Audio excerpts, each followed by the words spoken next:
Vamos às aulas sobre ATLS, que é a sigla em inglês para Suporte Avançado de Vida no Trauma, ou Advanced Trauma Life Support.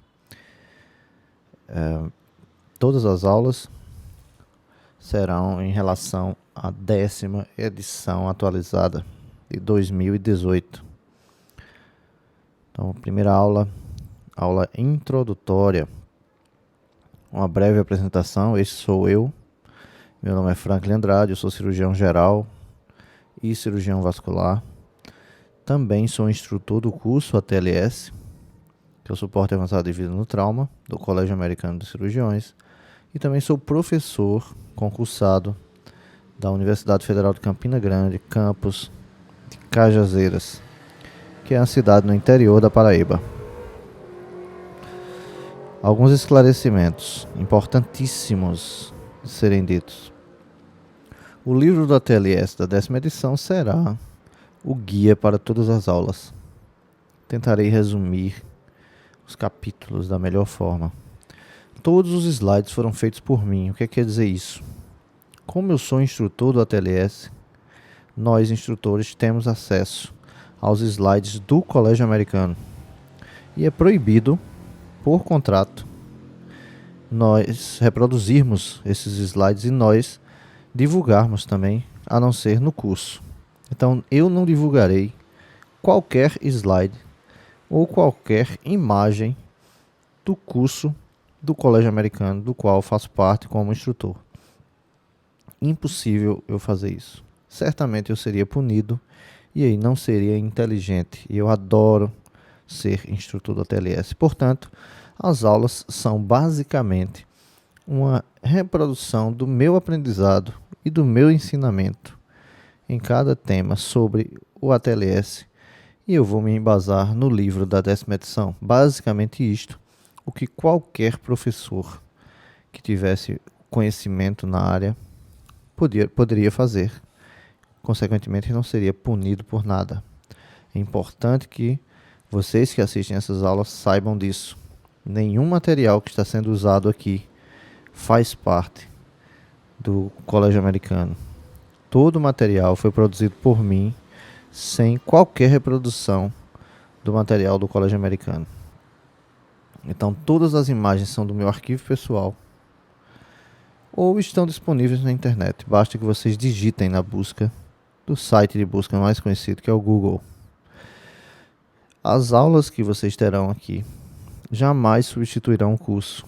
Portanto, vocês, após conseguirem a credencial, se forem médicos, ATLS, se forem enfermeiros, ATCN, que é o Advanced Trauma Care for Nurses, se você vai trabalhar com pré-hospitalar, PHTLS. Então, depois de vocês terem essas credenciais, façam esses cursos porque são espetaculares. Vocês precisam fazê-los. Trarão mais entendimento sobre a abordagem de pacientes. Então, eu sugiro que vocês façam. Repetindo as aulas aqui, jamais substituirão o curso. Não é esse o intuito. O intuito é trazer informação e conhecimento para vocês. Vou contextualizar um pouco. No Brasil, hoje, 2020, nós estamos em setembro. Não sei quando vocês vão ver essa aula. Existem 303 escolas médicas. Aparentemente vão abrir mais. A porta está escancarada. 212 milhões de habitantes no nosso país. Na Índia existem 381 escolas médicas. Porém, a população da Índia é de 1 bilhão 380 milhões de habitantes atualmente. Na China nós temos 150 escolas médicas e uma população de 1 bilhão 439 milhões de habitantes, maior do que da Índia. E aí, a cada minuto, o que acontece?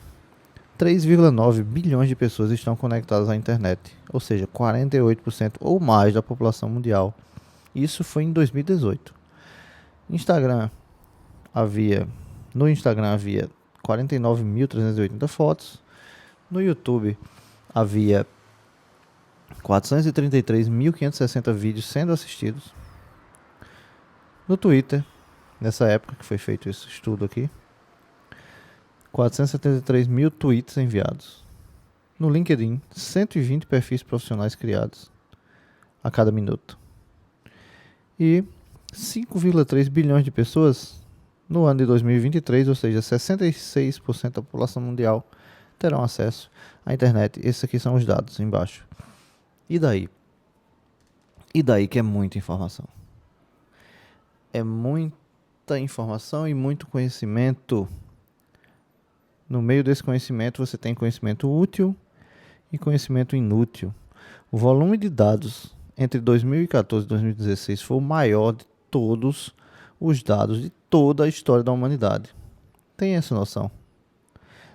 Seriam necessários 2.740.000 anos, mais ou menos, para você assistir conteúdo de 24 horas postado no YouTube.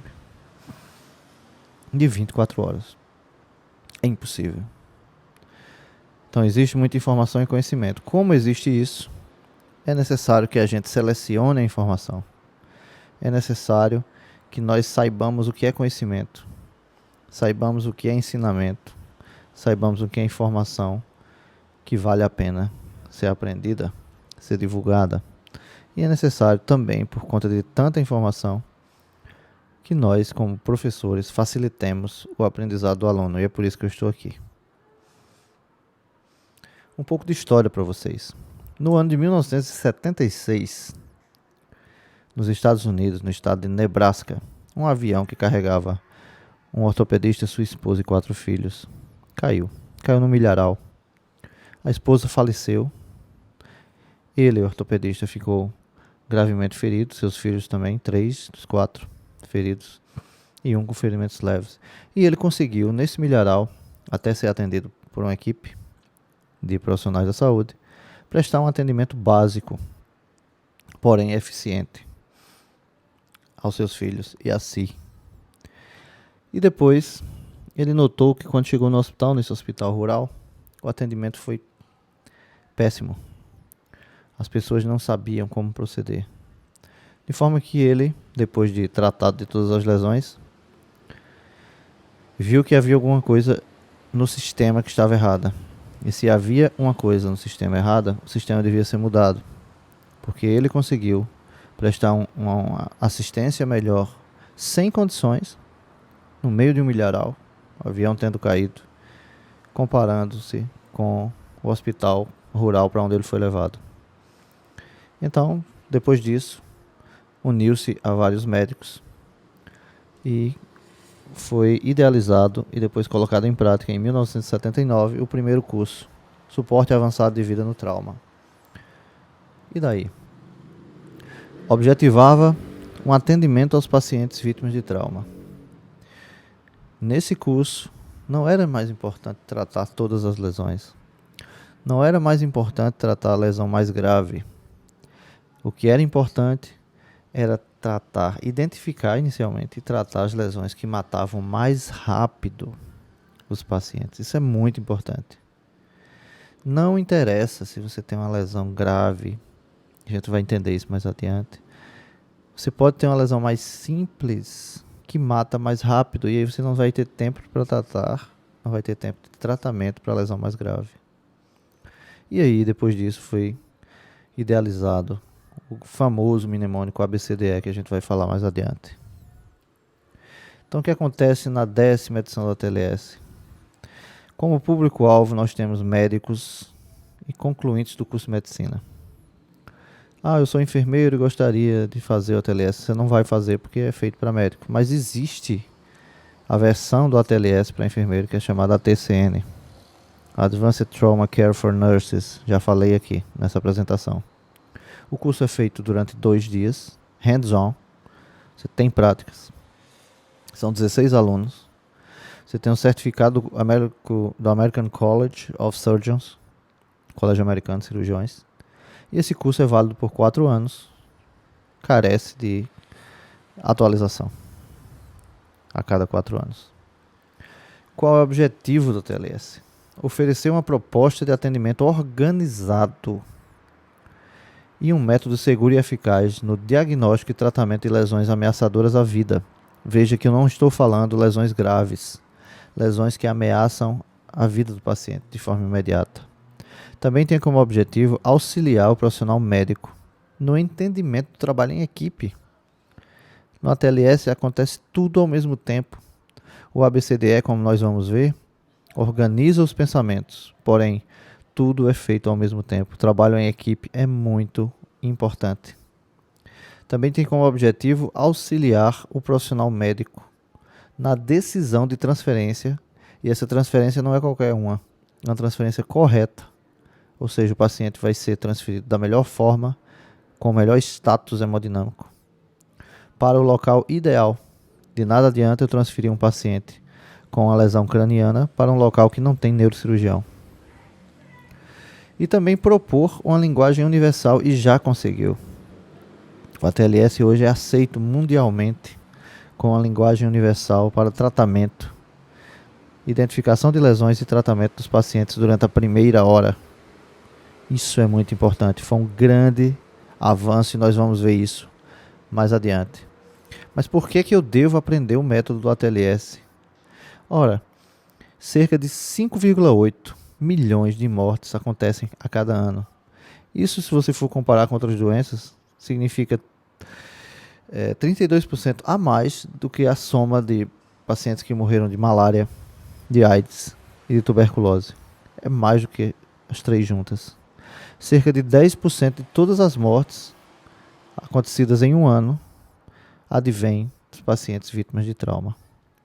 E qual o carro-chefe disso? Acidentes automobilísticos. Eu estou falando de acidente aqui, mas é grosso modo. Se o indivíduo bebe e vai dirigir, não é acidente, é uma consequência. Isso é uma visão minha. Isso você não vai ver dessa forma se você fizer o ATLS. Mas é uma visão minha. E aqui eu colocarei exporei minhas opiniões em relação a vários temas. Então, acidentes automobilísticos são a causa de mais de 1 milhão de mortes por ano, e incapacitação parcial ou completa, você vai ter 10 a 50 milhões de pessoas. É muita gente. E isso gera um impacto econômico de 18% do PIB gastos com saúde. Como é que acontece o trauma? Isso está mudando, tá, gente? Então coloquei aqui já, isso é coisa recente. Tá? Os estudos mostraram isso de forma recente. No começo da TLS, na década de 1980, havia uma distribuição que a gente chamava de trimodal. Como acontece a distribuição trimodal? 3 modos. Né? Acontece da seguinte forma: você tem os óbitos na hora do trauma. Esses pacientes morrem de uma lesão craniana grave, uma ruptura traumática de aorta, um hematoma estrutural, uma lesão de bulbo, uma lesão cardíaca grave, com ruptura de cordoalhas tendíneas, explosão cardíaca, uma explosão de pulmão com lesão da árvore traqueobrônquica fatal, lesão de baço, fígado ao mesmo tempo, com outras lesões associadas, politraumatismo. Os pacientes que morrem no momento do trauma fazem parte da primeira curva da distribuição trimodal, e, consequentemente, não tem como nós, como profissionais da saúde, evitarmos isso. A única forma de evitar isso seria melhora nos dispositivos de segurança, que aparentemente é o que deve ser feito, porque melhora na educação do trânsito está complicada, principalmente no nosso país, a impunidade, etc. Então, melhora na educação do trânsito, que a população não melhora, e melhora nas condições de suporte, na verdade, de prevenção de lesões associadas aos veículos. Airbags, roupas de segurança, no caso das motos, capacetes melhores, etc. Então, na distribuição trimodal, você tem essa primeira curva, que é importante que nós entendamos isso, para quando eu for falar da distribuição bimodal. Depois de ocorrido o acidente, você vai ter aí uma quantidade de pacientes que não faleceu. E esses pacientes vão falecer no que a gente chama de hora de ouro. E o que é hora de ouro? É o momento do trauma até o atendimento no hospital. Não é necessariamente uma hora. Isso não significa que você tem que contar o tempo, 60 minutos. Não tem nada a ver com isso. E nessa hora de ouro você vai ter os minutos de platina, que aí No livro da TLS você não vai ter isso, você vai ter no PH-TLS, que é o período entre a ligação para o SAMU, a chegada da equipe até o local do ocorrido, que vai de 10 a 15 minutos, dependendo do local, e a retirada do paciente, né, retirada do local, retirada segura, cena segura, retirada do local, e o deslocamento do paciente, com atendimento inicial pré-hospitalar, até um hospital. E no hospital, aí vai acontecer o atendimento de toda a equipe, chefiada por um médico. E aí é a segunda curva. Esses pacientes que falecem, eles vão ter um hematoma estrutural. Falei de hematoma estrutural aqui, mas geralmente não. O que vai acontecer é uma lesão cerebral fatal. Hematoma estrutural, um subdural, uma lesão, um pneumotórax. Você vai ter uma lesão de traqueia, você vai ter uma obstrução de via aérea. Os pacientes que chegaram vivos no segundo ponto da curva, na hora de ouro, você tem os minutos de platina, geralmente ali entre 10 e 15, e depois a hora de ouro, golden hour. Essa hora de ouro é crucial, e é aí que o ATLS entra. O seu atendimento, identificação e tratamento de lesões que matam rápido. Lembrem-se disso, não são lesões que são mais graves, mas lesões que matam mais rápido. Às vezes são lesões graves, claro, mas não é isso que interessa para mim. No meu caso, como médico assistente, médico que vai atender o paciente, o que interessa para mim é a lesão que mata mais rápido. É aquela lesão que ameaça a vida. E aí existem lesões características, a gente vai ver isso capítulo a capítulo. É o segundo ponto da curva. O terceiro ponto da curva na distribuição trimodal vai ser formado a partir de pacientes que vão falecer por falência múltipla de órgãos, sepse, insuficiência renal, etc. Infecção generalizada, sepse, né? Já falei. Então, não será o ATLS que vai abordar esse caso. Bom, isso aqui acontece semanas, meses depois. Embolia pulmonar, etc. A grande questão, com a divulgação, a ATLS já tem mais de 30 anos. Mais de 30 anos. A primeira turma foi em 1979. Com toda a melhora no segundo ponto da curva. E a melhora também no suporte de UTI, etc. Essa curva aqui acabou sendo quase uma só. A quantidade de pacientes, essa curva que eu falei é a segunda curva, junto com a terceira. A quantidade de pacientes que vai falecer na terceira curva vai ser aí, em média 5, 6%. Que acaba se diluindo entre os outros pacientes. O que é que acontecerá? Olha agora para a segunda curva. Proporcionalmente, a quantidade de pacientes da primeira curva vai aumentar. Mas por que aconteceu isso? Aumentou realmente? Não. A gente tem que comparar a trimodal com a bimodal para perceber que a bimodal se tornou bimodal pela melhora do atendimento intra-hospitalar e a melhora do suporte de UTI. Com a melhora que aconteceu nos últimos 30 anos, é natural que ocorra uma diminuição das mortes na segunda e terceira curva, unificando essas duas curvas, tornando quase que uma curva apenas, e dessa forma fazendo com que ocorra um aumento relativo da primeira curva, que diz respeito aos pacientes da morte imediata. É importante que vocês tenham entendido isso, ok? Então, no conceito da TLS, como já falei, você vai ter que tratar imediatamente, né, identificar e tratar imediatamente os doentes com maior ameaça à vida. Nunca permitir que a falta de diagnóstico definitivo impeça a aplicação de tratamento indicado. O que é que significa isso? Eu tratei meu paciente, não tem obstrução de via aérea, abordei a via aérea, que a gente vai ver isso adiante. O paciente tem um pneumotórax, tem ar no espaço pleural. E está dispneico. Ele tem um pneuma, eu já identifiquei isso clinicamente. Eu não tenho radiografia agora. Vai demorar. E eu sei que tem um pneumo. Eu vou lá e dreno o tórax desse paciente. Então eu não precisei de um diagnóstico definitivo para aplicar o tratamento para ele. Melhor tratamento. Outra coisa importante é que a história detalhada não é essencial para iniciar a avaliação de doente com lesões agudas. A história detalhada não é essencial. Eu preciso de uma história básica e às vezes eu nem tenho a história. Sem a história, mesmo eu seguindo o mnemônico do ATLS, eu vou conseguir identificar as lesões que vão trazer maior ameaça à vida do paciente. Então, a partir disso, surgiu o mnemônico do ATLS, que é o famoso ABCDE. A de Airway and Neck Control, em português, via aérea e controle da coluna cervical. Importantíssimo controle da coluna cervical. B de Breath, que aqui no nosso caso é respiração. E aí você vai ver a questão do pulmão, do paciente, dos pulmões. Ver se tem pneumotórax, hemotórax, etc. C de Circulation, Stop the Bleeding, circulação e parar o sangramento. D de Disability, que aí vai ser avaliação neurológica, escala de Glasgow e resposta pupilar, basicamente isso, e a gente vai aprender a escala de Glasgow aqui. E o E de Exposition and Ambient Control, que é a exposição e controle da temperatura do ambiente. Nós temos que lembrar que muitas vezes os pacientes têm hipotermia, e a hipotermia leva a um déficit de coagulação, que leva a acidose, que leva a hipotermia, causando a famosa tríade letal. Importantíssimo que nós saibamos isso. Importantíssimo que nós tenhamos essas ideias que eu expus aqui nesse capítulo introdutório.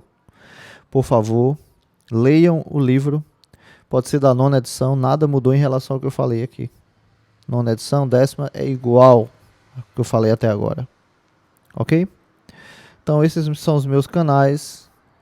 Esta foi a primeira aula. Haverá várias outras. Tem canal no YouTube, canal no Instagram e tenho um site também. Vamos adiante.